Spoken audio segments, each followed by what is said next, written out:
আমার মাইয়া। পরের টাকার প্রতি আমার একটু লোভ নাই, হাতে ধরে বলছি তোরে দূর হয়ে এবার ভাই। আমি তোর লাগিয়া বাংলা ছবির হিরো হইতে চাই, ওই শাকিব খানের রোমান্সটাকে ফলো করতে চাই।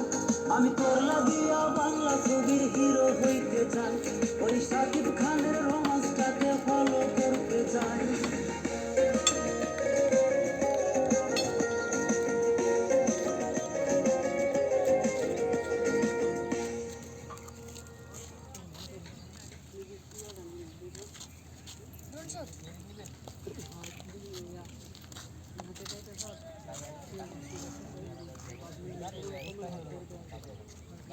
আরে মুন্ডা